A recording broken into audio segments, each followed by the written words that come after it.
My YouTube channel 555 Angel tarot card reading മലയാളത്തിലേക്ക് എല്ലാവർക്കും സ്വാഗതം. അപ്പോൾ പേഴ്സണൽ റീഡിങ്ങിന്റെ വാട്സപ്പ് നമ്പർ ഡിസ്ക്രിപ്ഷൻ ബോക്സിൽ കൊടുത്തിട്ടുണ്ട്, അവിടെ കയറി നോക്കിയാൽ മതി. പേഴ്സണൽ റീഡിങ്ങിന്റെ ഡീറ്റെയിൽസും കാര്യങ്ങളൊക്കെ അവിടെ പറയുന്നതായിരിക്കും. വാട്സപ്പ് ചെയ്താൽ മതി. ഓക്കെ, വാട്സപ്പിൽ മെസ്സേജ് ചെയ്താൽ മതി. ഓക്കെ, നമുക്കപ്പോൾ ഇന്നത്തെ ടോപ്പിക്കിലേക്ക് പോകാം. ഈ വ്യക്തിക്ക് നിങ്ങളുടെ സാന്നിധ്യം കൂടിയേ തീരൂ. നിങ്ങളെ പൂർണ്ണമായും മനസ്സിലാക്കാതെ ഈ വ്യക്തി ചില എടുത്തുചാട്ടങ്ങൾ പ്രവർത്തിച്ചു. ഓക്കെ, ഈ ഒരു എനർജിയാണ് നമ്മൾ ഇന്ന് ചെയ്യാനായിട്ട് പോകുന്നത്. സോ ഈ പേഴ്സന്റെ കംപ്ലീറ്റ് ആയിട്ടുള്ള എനർജിയാണ് നമ്മൾ ഇന്ന് നോക്കാനായിട്ട് പോകുന്നത്. ഈ ഒരു റീഡിങ് മുഴുവനായിട്ട് കാണാനായിട്ട് ശ്രമിക്കുക. നിങ്ങളുടെ പേഴ്സണെ നല്ല രീതിയിൽ തന്നെ പോസിറ്റീവായിട്ട് മനസ്സിൽ വിചാരിച്ചുകൊണ്ട് ഇത് കംപ്ലീറ്റ് ആയിട്ട് കാണുക. അവസാനം കുറച്ച് ക്ലൂസും കൂടി എടുക്കുന്നതായിരിക്കും. ഓക്കെ, പോസിറ്റീവായിട്ടിരിക്കുകയും നിങ്ങളുടെ പേഴ്സണെ കുറിച്ച് ചിന്തിച്ച് ഈ റീഡിംഗ് കാണുമ്പോഴാണ് നിങ്ങളുടെ എനർജീസ് ഇവിടെ കിട്ടുകയുള്ളൂ. അറ്റ് ദ സെയിം ടൈം നിങ്ങൾക്ക് ഇത് റീസണേറ്റ് ആവുകയും ഉള്ളൂ. ഓക്കെ, അപ്പൊ നമുക്ക് ഇന്നത്തെ ഫസ്റ്റ് എനർജിയിലേക്ക് പോകാം. ഫസ്റ്റ് കാർഡിലേക്ക് പോകാം. ഈ വ്യക്തി ഇപ്പോൾ ഏത് ഉദ്ദേശത്തോടെയാണ് ഉള്ളത്? ഓക്കെ, എന്താണ് ഈ പേഴ്സന്റെ ഇപ്പോഴത്തെ ഇന്റൻഷൻ? ഓക്കെ, ഈ പേഴ്സന്റെ ഇപ്പോഴത്തെ ഉദ്ദേശശുദ്ധി എന്താണ് എന്നുള്ളത് നമുക്ക് നോക്കാം. അതിനായി നമ്മൾ രണ്ട് എനർജീസ് ആണ് എടുത്തിട്ടുള്ളത്, രണ്ട് കാർഡ്സ് ആണ്, കുറച്ചും കൂടി ക്ലാരിഫിക്കേഷന് വേണ്ടിയിട്ട്. സോ ഫസ്റ്റ് കാർഡ് നമുക്ക് നോക്കാം എന്താണ് എന്നുള്ളത്. ബിൽഡിംഗ് ബ്ലോക്സ് ആണ് കിട്ടിയിട്ടുള്ളത്. The number is 28 and also 8+2 is 10 ആണ്. ഇപ്പൊ 10 എന്ന് പറയുമ്പോൾ 5:5 ഇസ് ഈക്വൽ ടു 10 ആണ്. അപ്പൊ തീർച്ചയായിട്ടും അതൊരു ബാലൻസിങ് എനർജി ആണ് എന്ന് വേണമെങ്കിൽ പറയാം. ബിക്കോസ് നമുക്കിവിടെ ഏറ്റവും കൂടുതൽ കാണാൻ കഴിയുന്നത് കംപ്ലീറ്റ് ആയിട്ട് ഇവിടെ ഈ പേഴ്സൺ ഒരു കുറച്ച് സേഫസ്റ്റ് ആയിട്ടുള്ള സ്ഥലത്തേക്ക് മാറി നിൽക്കാനായിട്ട് ശ്രമിക്കുന്നുണ്ട്. ഓക്കെ, ഇപ്പൊ ചുറ്റിനും പ്രശ്നങ്ങളായിരിക്കാം, ചുറ്റിനും പ്രശ്നങ്ങൾ എപ്പോഴും പറഞ്ഞുകൊണ്ടിരിക്കുന്ന ആൾക്കാരായിരിക്കാം, ഈ റിലേഷൻഷിപ്പിൽ ഏറ്റവും കൂടുതൽ തടസ്സങ്ങൾ സൃഷ്ടിക്കുന്ന ആൾക്കാരായിരിക്കാം ഈ പേഴ്സന്റെ കൂടെ ഉണ്ടാകുന്നത്. അത് റിലേറ്റീവ്സിന്റെ രൂപത്തിലാണെങ്കിലും ഫ്രണ്ട്സിന്റെ രൂപത്തിലാണെങ്കിലും ഏതൊരു എനർജിയിലാണെങ്കിൽ പോലും അങ്ങനെ തന്നെയാണ് കാണിക്കുന്നത്. അപ്പൊ അതുകൊണ്ട് തന്നെ ഈ ഒരു റിലേഷൻഷിപ്പിന് കൂടുതൽ ഇമ്പോർട്ടൻസ് തരുവാനോ ഈ പേഴ്സണ് നിങ്ങളെ കുറിച്ച് ചിന്തിക്കുവാനോ ഈ റിലേഷൻഷിപ്പിലേക്ക് മുന്നോട്ട് വരുവാനോ ഒന്നും സാധിക്കുന്നില്ല എന്നാണ് കാണിക്കുന്നത്. കാരണം അതിന് ഏറ്റവും കൂടുതൽ ഈ പേഴ്സണെ നിങ്ങളിൽ നിന്നും അകറ്റുന്ന ആൾക്കാരാണ് കൂടുതലും ഉള്ളത്. അപ്പൊ അതുകൊണ്ട് തന്നെ ഈ പേഴ്സൺ കുറച്ചും കൂടി ഒരു സേഫസ്റ്റ് ആയിട്ടുള്ള എനർജിയിലേക്ക് മാറാനായിട്ട് നോക്കുകയാണ്. അത് മേ ബി വേറെ സ്ഥലത്തേക്ക് പോകുന്നതായിരിക്കാം, വീട് വിട്ടു പോകുന്നതായിരിക്കാം. ഈ വ്യക്തിക്ക് സേഫ് ആണ് എന്ന് തോന്നിക്കുന്ന ഏതെങ്കിലും ഒരു സ്ഥലത്തേക്ക് ഈ പേഴ്സൺ സ്ഥലം മാറി പോകുന്നതായിരിക്കാം, ജോലി തേടി പോകുന്നതാകാം, ഫ്രണ്ടിന്റെ കൂടെ പോകുന്നതാകാം. അങ്ങനെ പല സിറ്റുവേഷൻസും നമുക്കിവിടെ കാണാൻ സാധിക്കുന്നു. ഇതെന്തിനാണ് ഇങ്ങനെ ചെയ്യുന്നതെന്ന് വെച്ച് കഴിഞ്ഞാല് മറ്റുള്ളവരിൽ നിന്നും സെൽഫ് പ്രൊട്ടക്ഷന് വേണ്ടിയിട്ടാണ്, സ്വന്തമായിട്ട് ഒരു സംരക്ഷണത്തിന് വേണ്ടിയിട്ടും അതുപോലെ നിങ്ങളായിട്ടുള്ള ഈ ഒരു റിലേഷൻഷിപ്പിനെ കാത്തു സൂക്ഷിക്കാൻ വേണ്ടിയിട്ടും കൂടിയാണ്. അപ്പൊ അതുകൊണ്ട് തന്നെ ഇത് മറ്റു പലവർക്കും ഇഷ്ടമാകില്ല എന്നുള്ളൊരു എനർജിയും കൂടി കിട്ടിയിട്ടുണ്ട്. അതായത് മറ്റുള്ളവർക്ക് ഒരുപക്ഷെ ഈ പേഴ്സണിൽ ഇപ്പോൾ ഈ വന്നിരിക്കുന്ന ഈ ഒരു മാറ്റം മറ്റു പലവർക്കും ഉൾക്കൊള്ളാൻ സാധിച്ചിട്ടില്ല. അതായത് ഈ പേഴ്സന്റെ റിലേറ്റീവ്സ് ആയിരിക്കാം, പാരന്റ്സിനായിരിക്കാം, കസിൻസിനായിരിക്കാം, അവർക്കൊന്നും തന്നെ ഈ പേഴ്സണിൽ ഇപ്പോൾ വന്നിരിക്കുന്ന ഈ ഒരു പുതിയ മാറ്റം അങ്ങോട്ട് ദഹിക്കുന്നില്ല എന്നാണ് കാണിക്കുന്നത്. മനസ്സിലായി? അങ്ങോട്ട് അക്സെപ്റ്റ് ചെയ്യാൻ പറ്റുന്നില്ല, അംഗീകരിക്കാൻ പറ്റുന്നില്ല എന്നുള്ളത് നമുക്കിവിടെ കാണാൻ കഴിയുന്നു. സോ അതുകൊണ്ട് തന്നെ തീർച്ചയായിട്ടും ഈ പേഴ്സൺ സെൽഫ് പ്രൊട്ടക്ഷൻ ചെയ്തുകൊണ്ടിരിക്കുന്നതായിട്ടാണ് നമുക്ക് ഏറ്റവും കൂടുതൽ കാണാൻ കഴിയുന്നത്. അപ്പൊ ആദ്യമൊക്കെ ഒരുപക്ഷെ സെൽഫ് പ്രൊട്ടക്ഷനിലല്ലായിരിക്കാം, വളരെയധികം വാം അപ്പ് അല്ലെങ്കിൽ വാർമിംഗ്, ഒരു വെൽക്കം പോലെയുള്ള ഒരു എനർജി ആയിരിക്കാം ഈ പേഴ്സൺ ഉണ്ടായിരുന്നത്. അല്ലെങ്കിൽ എല്ലാവരും കൂടെ വേണം, എല്ലാവരും വേണം, എല്ലാവരും ഈ പേഴ്സണെ സ്നേഹിക്കുന്നു എന്നുള്ളൊരു മെന്റാലിറ്റി, അല്ലെങ്കിൽ എല്ലാവരും നല്ല ആൾക്കാരാണ്, അങ്ങനത്തെ ഒരു മനോഭാവത്തോട് കൂടിയാണ് ഈ പേഴ്സൺ നിന്നിരുന്നതെങ്കിൽ പോലും ഇപ്പോൾ ഈ പേഴ്സൺ മാറ്റി ചിന്തിക്കുന്നു, സ്വന്തം കാര്യങ്ങളിലേക്ക് മാത്രം കോൺസെൻട്രേഷൻ ചെയ്യുന്നു, സ്വന്തം കാര്യങ്ങൾ എങ്ങനെ കൊണ്ടുപോകാൻ പറ്റും എന്നുള്ളതിനെ കുറിച്ച് ആലോചിക്കുന്നു. ഈ ഒരു തിരിച്ചറിവിലേക്കാണ് ഈ പേഴ്സൺ ഇപ്പോൾ വന്നുകൊണ്ടിരിക്കുന്നത്. സോ അതുകൊണ്ട് തന്നെ ഉറപ്പായിട്ട് നമുക്കിവിടെ കാണാൻ കഴിയുന്നത് വളരെ പോസിറ്റീവ് ആയിട്ടുള്ള ഒരു ഊർജം തന്നെയാണ്. കാരണം ഈ പേഴ്സന്റെ എനർജിയിൽ തന്നെ നിൽക്കാൻ സാധിക്കുന്നുണ്ട്. ഓക്കെ, പണ്ടത്തെ എന്ന് പറയുന്നത് എപ്പോഴും സ്പ്ലിറ്റിംഗ് ആയിട്ടുള്ള ഒരു എനർജിയാണ്. ഒരുപാട് ആൾക്കാരിലേക്ക് ഈ പേഴ്സന്റെ എനർജി ഫ്ലോ ചെയ്തുകൊണ്ടിരുന്ന ഒരു സിറ്റുവേഷൻ ആയിട്ടാണ് കണ്ടിരുന്നത്. പക്ഷെ ഇപ്പോഴത്തെ എനർജി നോക്കൂ, കംപ്ലീറ്റ് ആയിട്ട് ഈ പേഴ്സന്റെ കൈകളിൽ തന്നെ ഭദ്രമായിട്ട് നിൽക്കുന്ന, അല്ലെങ്കിൽ ഈ പേഴ്സന്റെ എനർജിയിൽ ഈ വ്യക്തി തന്നെ എന്താണ്, ഈ വ്യക്തി തന്നെ നിലനിൽക്കുന്നതായിട്ടാണ് നമുക്കിവിടെ കാണാൻ സാധിക്കുന്നത്. ഓക്കെ, അപ്പൊ അത് നിങ്ങളെ സംബന്ധിച്ചിടത്തോളം ഒരു പോസിറ്റീവ് ആയിട്ടുള്ള മാറ്റം തന്നെയാണ്. ഇനി ഈ ഒരു സെയിം എനർജിയിൽ തന്നെ നമുക്ക് നോക്കാം, ഹിയർ ആൻഡ് നൗ ആണ്. അപ്പൊ തീർച്ചയായിട്ടും ഈ പേഴ്സൺ പാസ്റ്റിനെ കുറിച്ചോ ഫ്യൂച്ചറിനെ കുറിച്ചോ ഈ പേഴ്സൺ ചിന്തിക്കുന്നില്ല എന്നുള്ളത് ഈ ഒരു കാർഡിലൂടെ വളരെ വ്യക്തമാണ്. കാരണം എന്താന്ന് വെച്ചാല് ഫ്യൂച്ചറിനെ കുറിച്ച് ചിന്തിക്കാൻ ഈ പേഴ്സൺ ഇപ്പൊ ആഗ്രഹമില്ല. കാരണം പല കാര്യങ്ങളും ഈ പേഴ്സൺ പ്ലാൻ ചെയ്തിട്ടുണ്ട്, പക്ഷെ അതൊന്നും നടന്നിട്ടില്ല എന്നുള്ള രീതിയിലാണ് ഈ ഒരു കാർഡ് കാണിക്കുന്നത്. സോ അതുകൊണ്ട് തന്നെ ഫ്യൂച്ചറിനെ കുറിച്ച് ചിന്തിക്കുന്നില്ല. അറ്റ് ദ സെയിം ടൈം കഴിഞ്ഞു പോയ കാര്യങ്ങളെ കുറിച്ചും ഈ പേഴ്സൺ ചിന്തിക്കാൻ ആഗ്രഹിക്കുന്നില്ല. മനസ്സിലായോ? അപ്പോ എന്താന്ന് വെച്ച് കഴിഞ്ഞാല് ഇവിടെ നല്ല രീതിയിൽ തന്നെ ഇപ്പോഴായിരിക്കുന്ന സിറ്റുവേഷനിൽ നോക്കി നിൽക്കാനാണ് ഈ പേഴ്സൺ ഇൻട്രസ്റ്റ് കാണിക്കുന്നത്. ഇപ്പോ ഈ വ്യക്തിക്ക് എന്ത് ചെയ്യാൻ പറ്റും, ഈ ഒരു സിറ്റുവേഷനിൽ ഈ പേഴ്സൺ എങ്ങനെയൊക്കെ മെച്ചപ്പെടുത്തി എടുക്കാൻ പറ്റും, എന്തൊക്കെ പുതിയ പുതിയ കാര്യങ്ങൾ ചെയ്യാൻ പറ്റും. ഇനിയിപ്പോ നിങ്ങളായിട്ട് നോ കോണ്ടാക്ട് ആണ്, നിങ്ങളായിട്ട് റിയൂണിയന് വേണം, അല്ലെങ്കിൽ റിയൂണിയൻ സംഭവിക്കണം എന്നുള്ള ആഗ്രഹം ഈ പേഴ്സൺ ഉണ്ടെങ്കിൽ തീർച്ചയായിട്ടും അതിനെക്കുറിച്ചുള്ള തയ്യാറെടുപ്പുകൾ, അതിനെക്കുറിച്ചുള്ള ചിന്തകൾ, ഇതാണ് ഈ പേഴ്സൺ പ്രാധാന്യം കൊടുത്തുകൊണ്ടിരിക്കുന്നത്. അത് മാത്രമല്ല ഈ പേഴ്സൺ ചെയ്തുകൊണ്ടിരിക്കുന്ന ഓരോ കാര്യങ്ങൾക്കും അതിൻ്റെതായിട്ടുള്ള കോൺസെൻട്രേഷൻ ഈ വ്യക്തി കൊടുക്കുന്നുണ്ട്. ഇപ്പൊ പണ്ടെന്നൊക്കെ പറയണത് ആബ്സെന്റ് മൈൻഡഡ് ആയിരുന്നു എന്നാണ് കാണിക്കുന്നത്. ഇപ്പൊ ഒരു കാര്യം ചെയ്തുകൊണ്ടിരിക്കുകയാണെങ്കിലും അതിലേക്ക് പൂർണ്ണമായിട്ട് കോൺസെൻട്രേഷൻ ശ്രദ്ധിക്കാൻ പറ്റാതെ വളരെയധികം മിസ്ഡയറക്റ്റ് ആയിട്ടുള്ള ഒരു എനർജി ആയിരുന്നു ഈ പേഴ്സന്റേത്. പക്ഷെ ഇപ്പൊ നമുക്ക് കാണാൻ കഴിയുന്നത്, ഇപ്പോ മേ ബി ഈ പേഴ്സൺ ഒരു ജോലി ചെയ്യുന്ന വ്യക്തിയായിരിക്കാം, അല്ലെങ്കിൽ പഠിക്കുന്ന ആളായിരിക്കാം, എന്തോ ആയിക്കോട്ടെ, ഈ പേഴ്സന്റേതായിട്ടുള്ള ഈ ഒരു നിമിഷം എന്താണോ ചെയ്തുകൊണ്ടിരിക്കുന്നത് ആ ഒരു കാര്യത്തിൽ മാത്രമാണ് ഇപ്പോൾ ഈ വ്യക്തി കോൺസെൻട്രേഷൻ ചെയ്ത് നിൽക്കുന്നത്. കാരണം അന്നെന്നുള്ള കാര്യങ്ങൾ അന്നന്ന് എന്നുള്ളൊരു ചിന്താഗതിയിലേക്കാണ് ഈ പേഴ്സൺ വന്നുകൊണ്ടിരിക്കുന്നത്. അപ്പൊ അതുകൊണ്ട് തന്നെ കഴിഞ്ഞു പോയ കാര്യങ്ങളെ കുറിച്ച് വിഷമിച്ച് ചിന്തിച്ച് ഒരു സ്ഥലത്ത് ഡെസ്പായിട്ടിരിക്കാൻ താല്പര്യപ്പെടുന്നില്ല. അറ്റ് ദ സെയിം ടൈം ഫ്യൂച്ചറിനെ കുറിച്ച് ഓർത്തും വളരെയധികം ആങ്സൈറ്റിയിലേക്ക് പോകുന്നില്ല. ഓക്കെ, മേ ബി ഫ്യൂച്ചറിനെ കുറിച്ചൊക്കെ ഓർത്തിട്ട് വളരെയധികം ആങ്സൈറ്റിയിലേക്കും ഡിപ്രഷനിലേക്കും ടെൻഷനിലേക്കും ഒക്കെ പോയിട്ടുള്ള ഒരു പേഴ്സൺ ആയിരിക്കാം ഈ വ്യക്തി. പക്ഷേ ഇപ്പോ അതിൽ നിന്നുമൊക്കെ വിരമിച്ച് റിലീസ് ചെയ്ത് ഈ വ്യക്തിയുടെ എനർജിയിൽ തന്നെ ഈ പേഴ്സൺ സേഫ് ആയിട്ട് നിൽക്കുന്നതായിട്ടാണ് നമുക്കിവിടെ കാണാൻ കഴിയുന്നത്. അത് നിങ്ങളെ സംബന്ധിച്ചിടത്തോളം ഒരു പോസിറ്റീവായിട്ടുള്ള മാറ്റമാണ്. ഈ പേഴ്സണെ സംബന്ധിച്ചിടത്തോളം എന്താ പറയാ, വളരെയധികം പോസിറ്റീവ് ആയിട്ടുള്ളൊരു എനർജിയാണ്. Okay, yes. ഇനി നെക്സ്റ്റ് എനർജി നോക്കാം. എന്താണ് ഈ വ്യക്തിയെ ബ്ലോക്ക് ചെയ്യുന്നത് നിങ്ങളിൽ നിന്നും? ഓക്കെ, നിങ്ങളുടെ അടുത്തേക്ക് വരാൻ വേണ്ടിയിട്ട് ശ്രമിക്കുമ്പോൾ എന്താണ് ഈ പേഴ്സണെ ബ്ലോക്ക് ചെയ്തുകൊണ്ടിരിക്കുന്നത്? നമുക്കിവിടെ കാണാൻ സാധിക്കുന്നത് നമ്പർ 12 ആണ് കിട്ടിയിട്ടുള്ളത്. ദ സ്ക്രൈബ് ആണ്. അപ്പൊ തീർച്ചയായിട്ടും നമുക്കിവിടെ കാണാൻ സാധിക്കുന്നത് ഈ പേഴ്സൺ ചില ലീഗലി പെട്ടുകിടക്കുന്നതായിട്ട് കാണിക്കുന്നുണ്ട്. അതായത് നിയമപരമായിട്ടുള്ള ചില കാര്യങ്ങൾ, അല്ലെങ്കിൽ ജോലി സംബന്ധമായിട്ടുള്ള പ്രശ്നങ്ങൾ, എന്തൊക്കെയോ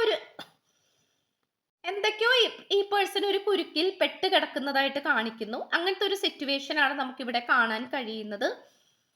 വളരെയധികം ഒരു സ്വാതന്ത്ര്യത്തോടു കൂടി പുറത്തേക്ക് വരാനായിട്ട് ഈ പേഴ്സൺ എന്തുകൊണ്ടോ സാധിക്കുന്നില്ല എന്നുള്ളത് കാണിക്കുന്നു.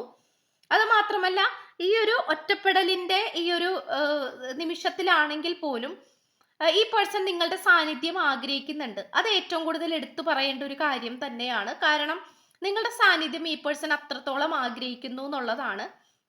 അത്രയും പോസിറ്റീവായിട്ട് നിങ്ങളോട് തോന്നിക്കുന്നത് കൊണ്ടാണ്, നിങ്ങളുടെ ആ ഒരു എനർജി ഈ പേഴ്സൺ അത്രയും പോസിറ്റീവായിട്ട് തോന്നിക്കുന്നത് കൊണ്ട് തന്നെയാണ്.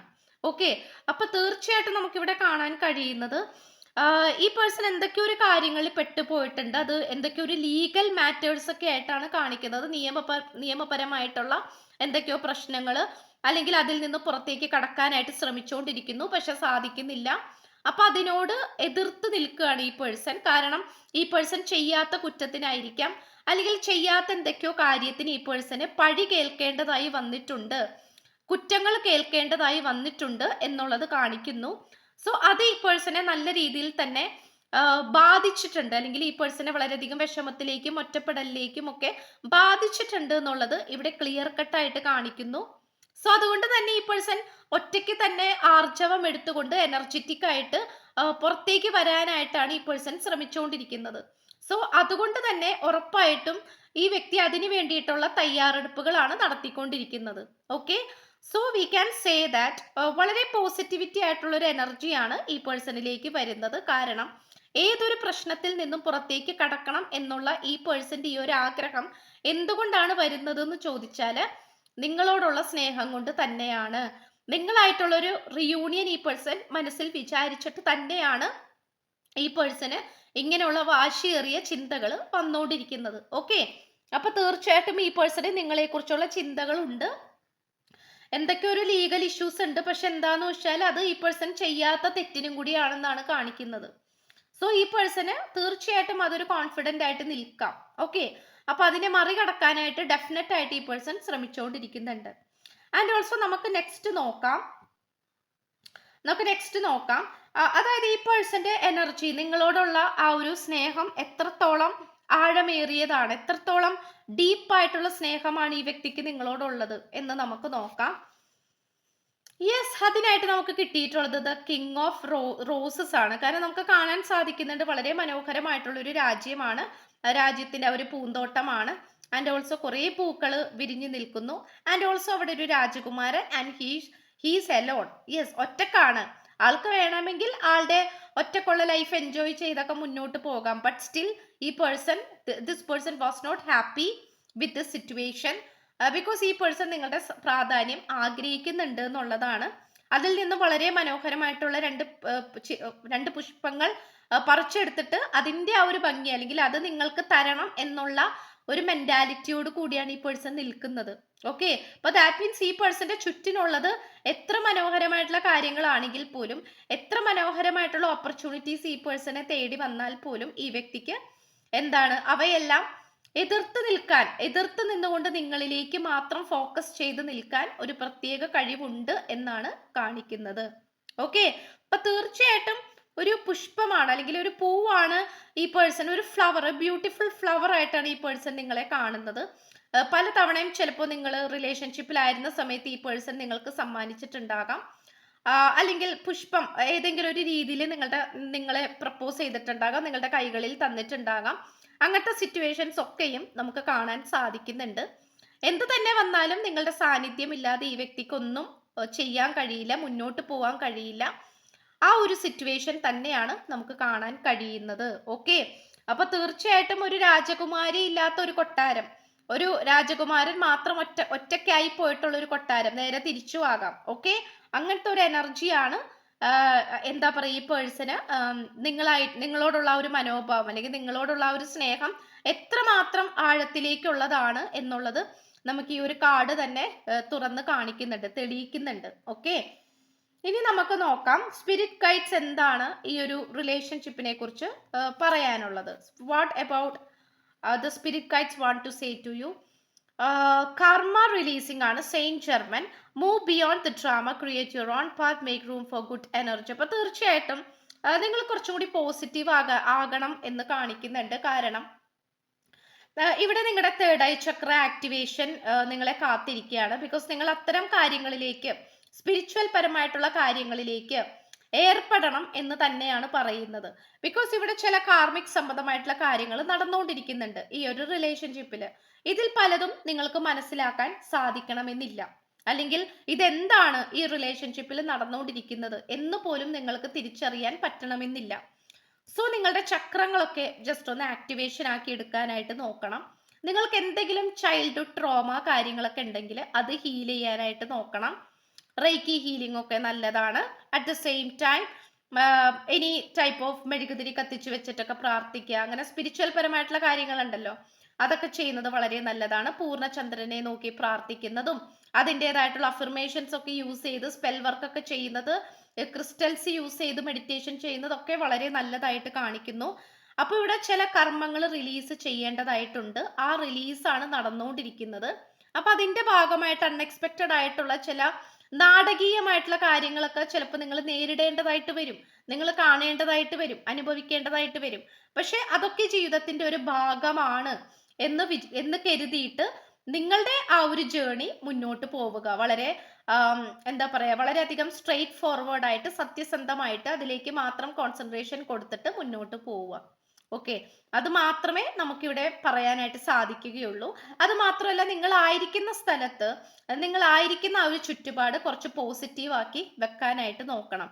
അതായത് നിങ്ങളുടെ വീട്ടിൽ അത്ര സമാധാനപരമല്ലാത്ത അന്തരീക്ഷമാണെങ്കിൽ നിങ്ങളുടെ റൂമിലേക്ക് മാത്രം നിങ്ങൾ ഒതുങ്ങിച്ചേരുക. അല്ലെങ്കിൽ നിങ്ങൾക്ക് നല്ല സൗഹൃദങ്ങൾ ഉണ്ടെങ്കിൽ അത് പോസിറ്റീവ് ആയിരിക്കണം, അവരുമായിട്ട് കൂട്ടുകൂടുക.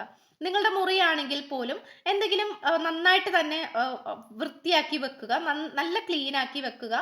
അറ്റ് ദ സെയിം ടൈം എന്തെങ്കിലും പോസിറ്റിവിറ്റി ആയിട്ടുള്ള കുന്തിരിക്കം അല്ലെങ്കിൽ കർപ്പൂരം ഇങ്ങനത്തെ കാര്യങ്ങളൊക്കെ പുകച്ചിട്ട് ഒരു ഒരു പ്ലസന്റ് ഒരു എനർജി ആയിട്ട് വെക്കാനായിട്ട് നോക്കണം. സൂര്യപ്രകാശം കയറുന്ന രീതിയിൽ ജനലുകളൊക്കെ തുറന്നിടണം. അങ്ങനത്തെ ഒരു ലെവലിലേക്ക് ഒരു ഗുഡ് എനർജി നിങ്ങളിലേക്ക് കൊണ്ടുവരാനായിട്ട് ശ്രമിക്കണം. എപ്പോഴും ഏതൊരു മനുഷ്യന്റെയും എനർജിക്ക് വ്യത്യാസം വന്ന് തുടങ്ങുന്നത് ആ വ്യക്തി കിടന്നുറങ്ങുന്ന റൂമിലായിരിക്കും. ഓക്കെ, കിടന്നുറങ്ങുന്നത് ഏത് മുറിയിലാണോ ആ മുറിയിലായിരിക്കും ആ പേഴ്സന്റെ ഏറ്റവും കൂടുതൽ ഊർജം തങ്ങി നിൽക്കുന്നത്. അപ്പോൾ ആ ഒരു എനർജിയാണ് ഫസ്റ്റ് തന്നെ ക്ലീൻ ആക്കി എടുക്കേണ്ടത്. ഓക്കെ, അത് ഗുഡ് എനർജിയിലേക്ക് ആക്കി മാറ്റണം എന്നുള്ളത് കാണിക്കുന്നു. വളരെയധികം വൈകി എഴുന്നേൽക്കുന്ന ആൾക്കാരൊക്കെ ആണെങ്കിൽ കുറച്ചും കൂടി നേരത്തെ എഴുന്നേൽക്കുക. നിങ്ങൾക്ക് സ്പിരിച്വൽ പ്രാക്ടീസസ് കാര്യങ്ങളൊക്കെ ഉണ്ടെങ്കിൽ അതൊക്കെ ഒന്ന് ചെയ്ത് തുടങ്ങുക. ഓക്കെ, ഇതാണ്. കാരണം കർമ്മ റിലീസ് ആയിക്കൊണ്ടിരിക്കുകയാണ്. അപ്പൊ നിങ്ങളുടെ തേർഡ് ഐ ചക്ര ആക്ടിവേഷൻ ഇങ്ങനത്തെ കാര്യങ്ങളൊക്കെ നടന്നിരിക്കണം.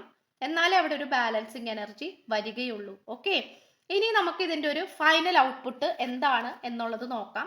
We can say that the rock bottom നമുക്ക് കാണാൻ സാധിക്കും നമ്പർ 10 ആണ്. കുറച്ച് ബുദ്ധിമുട്ടിയാണെങ്കിൽ പോലും അവസാനം ഒരു ബാലൻസിങ്ങിലേക്ക് എത്തും എന്നുള്ളതിനെ സൂചിപ്പിക്കുന്ന ഒരു എനർജിയാണ് നമുക്ക് കാണാൻ സാധിക്കുന്നുണ്ട്. ഇതൊരു ക്ലോസ്ഡ് ആയിട്ടുള്ള ഒരു ഏരിയ ആണ്. ആൻഡ് ഓൾസോ വളഞ്ഞ വഴിയാണ് നമുക്ക് കാണാൻ സാധിക്കുന്നത്. And also this door is closed. അപ്പൊ തീർച്ചയായിട്ടും ഇവിടെ പലതരത്തിലുള്ള മിറാക്കിൾസ് സംഭവിക്കാനൊക്കെയുള്ള സാധ്യതകൾ കൂടുതലുള്ള ഒരു കണക്ഷൻ ആയിട്ട് കാണിക്കുന്നു. കാരണം എന്താന്ന് വെച്ചാല് ഇവിടെ നല്ല രീതിയിൽ തന്നെ ഇപ്പൊ ഇത് കാണുമ്പോൾ തന്നെ വിചാരിക്കും ഈ ഒരു കാർഡ് കാണുകയാണെങ്കിൽ പോലും വി ക്യാൻ സേ ദാറ്റ് ഇവിടെ പ്രത്യേകിച്ച് പ്രതീക്ഷകളൊന്നുമില്ല. യാതൊരു കാരണവശാലും ഇതിൽ നിന്നും പുറത്തേക്ക് കടക്കാനായിട്ട് സാധിക്കില്ല എന്ന് നിങ്ങളും വിചാരിക്കുന്നുണ്ടാകും, കാണുന്ന ആരൊക്കെയാണെങ്കിലും വിചാരിക്കുന്നുണ്ടാകും. ഇതാകെ മൂടി കെട്ടിക്കിടക്കുന്ന ഒരു അവസ്ഥയാണല്ലോ, ഇതിൽ നിന്നും എങ്ങനെ പുറത്തേക്ക് കടക്കും? പക്ഷെ നിങ്ങൾക്ക് പുറത്തേക്ക് കടക്കാൻ സാധിക്കും. കാരണം ഇത് ഒരു മിറാക്കിൾ ആയിട്ടുള്ള ഒരു തീമാണ്, ഒരു എനർജിയാണ്. ഈ റിലേഷൻഷിപ്പിന്റെ എനർജീനെയും കൂടി കണക്ട് ചെയ്താണ് ഈ പറയുന്നത്. സോ നിങ്ങൾക്ക് പലപ്പോഴും പോസിബിൾ അല്ല എന്ന് തോന്നിക്കുന്ന പല കാര്യങ്ങളും പോസിബിൾ ആക്കി എടുക്കാൻ സാധിക്കുകയും ഒട്ടും സംഭവിക്കില്ല, നടക്കില്ല എന്ന് വിചാരിക്കുന്ന പല കാര്യങ്ങളും വളരെ അത്ഭുതകരമായിട്ട് പ്രാവർത്തികമാകുന്നതും കൂടി ആയിട്ടാണ് കാണിക്കുന്നത്. ഓക്കെ, അപ്പൊ മിറാക്കിൾസിന്റെ എനർജിയാണ് എനിക്ക് ഏറ്റവും കൂടുതൽ ഈ ഒരു റിലേഷൻഷിപ്പിൽ നിന്നും കിട്ടുന്നത്. അതാണ് ഇതിന്റെ ഫൈനലൈസ് എനർജി എന്ന് പറയുന്നത്. ഓക്കെ, അപ്പൊ തീർച്ചയായിട്ടും നിങ്ങൾ വിചാരിക്കും രക്ഷപ്പെടാൻ ഒരു വഴിയില്ല, അല്ലെങ്കിൽ ഇത് പരിഹരിക്കപ്പെടാൻ യാതൊരു തരത്തിലും വഴിയില്ല എന്ന് വിചാരിച്ചിരിക്കുന്ന സമയത്തായിരിക്കും വളരെ പെട്ടെന്ന് തന്നെ നിങ്ങൾക്ക് മുന്നിലേക്ക് നിങ്ങൾക്ക് അനുയോജ്യമായിട്ടുള്ള ഒരു ഓപ്പർച്യൂണിറ്റി തുറക്കപ്പെടുന്നത്. ഓക്കെ, അതാണ് ഈ റിലേഷൻഷിപ്പിന്റെ പ്രത്യേകത. ഏഞ്ചൽ മെസ്സേജ് എന്താന്ന് നോക്കാം. Within the next few months എന്നാണ്. അടുത്ത കുറച്ച് മാസങ്ങൾക്കുള്ളിൽ എന്തോ ഒരു കാര്യം നിങ്ങളെ തേടി വരുന്നു, അല്ലെങ്കിൽ നിങ്ങളെ കാത്തിരിക്കുന്നുണ്ട് എന്നുള്ളൊരു എനർജിയാണ് ഏഞ്ചൽസിന് നിങ്ങളോട് പറയുവാനുള്ളത്. ഓക്കെ, ഇനി നമുക്ക് കുറച്ച് ക്ലൂസും കൂടി എടുത്തിട്ട് നമുക്ക് വൈൻഡപ്പ് ചെയ്യാം. എന്തായാലും ഈ പേഴ്സണി വന്നിരിക്കുന്ന എടുത്തുചാട്ടങ്ങൾ, അല്ലെങ്കിൽ ഈ പേഴ്സൺ നിങ്ങളുടെ കാര്യത്തിൽ ചില എടുത്തുചാട്ടങ്ങളൊക്കെ എടുത്തു ചാടിയിട്ട് പല കാര്യങ്ങളൊക്കെ ചെയ്തിട്ടുണ്ടാകാം. അത് പിന്നീട് മണ്ടത്തരമായി പോയി, പൊട്ടബുദ്ധിയായി പോയി എന്ന് തോന്നിച്ചിട്ടുണ്ടാകാം. അതൊക്കെ ഈ കർമ്മം റിലീസ് ചെയ്യുന്നതിന്റെ ഭാഗമായിട്ട് വരുന്ന പ്രശ്നങ്ങളാണ്. ചിലപ്പോൾ മര്യാദക്ക് പോയിക്കൊണ്ടിരുന്ന ഒരു പേഴ്സൺ ആയിരിക്കും, വളരെ എടുത്തുചാടി എന്തൊക്കെയോ ചെയ്തു, അത് കൂടുതൽ പ്രശ്നങ്ങളിലേക്ക് വഴി തെളിയിച്ചു. അപ്പൊ അതൊക്കെ കർമ്മ റിലീസിങ് ചെയ്യുന്നതിന്റെ ഒരു ഭാഗം കൂടിയാണ്. അവിടെ എനർജി വൈബ്രേഷൻസിന് വേരിയേഷൻസ് വരുന്നതാണ്. ഓക്കെ, അക്കൗണ്ടന്റ് കിട്ടിയിട്ടുണ്ട് ക്ലൂസ് ആയിട്ട്, എഞ്ചിനീയർ, ജൂലൈ, മാർച്ച് മാസം, ലോയർ കിട്ടിയിട്ടുണ്ട്. യെസ്, ലീഗൽ ഇതെന്ന് നമ്മൾ ഓൾറെഡി പറഞ്ഞു. UPSC, designing, fashion designing, architecture, പിന്നെ ജോലിയില്ലാത്ത അവസ്ഥയായിരിക്കാം. സ്ട്രേഞ്ചർ കിട്ടിയിട്ടുണ്ട്, ബാങ്കിങ് ഫീൽഡ്, അതുപോലെ നേവി ഫീൽഡ്. ഓക്കെ, ഇത്രയാണ് നമുക്ക് കിട്ടിയിട്ടുള്ളത്. അപ്പൊ ചാനൽ ആദ്യമായിട്ടാണ് കാണുന്നതെങ്കിൽ ഇഷ്ടപ്പെട്ടാൽ ഉറപ്പായിട്ടും ഒന്ന് സബ്സ്ക്രൈബ് ചെയ്യുക. ഈ റീഡിംഗ് ഇഷ്ടപ്പെട്ട ഉറപ്പായിട്ട് ലൈക്ക് ചെയ്യാൻ മറക്കരുത്. സ്പിരിച്വൽ ജേർണി ഇഷ്ടപ്പെടുന്ന ആൾക്കാരിലേക്ക് ജസ്റ്റ് ഒന്ന് ഷെയർ ചെയ്ത് കൊടുക്കുക. നിങ്ങളുടെ അഭിപ്രായങ്ങൾ കമന്റ് ബോക്സിൽ പറയണം, പോസിറ്റീവായിട്ട് പറയണം. പേഴ്സണൽ റീഡിംഗ് ആവശ്യമുള്ളവർക്ക് എന്റെ വാട്സ്ആപ്പ് നമ്പർ ഞാൻ ഡിസ്ക്രിപ്ഷൻ ബോക്സിൽ കൊടുത്തിട്ടുണ്ട്, അതിൽ വാട്സ്ആപ്പ് ചെയ്താൽ മതി. സോ പുതിയൊരു വീഡിയോ ഇട്ട് വരുമ്പോഴത്തേക്കും എല്ലാവർക്കും ബൈ.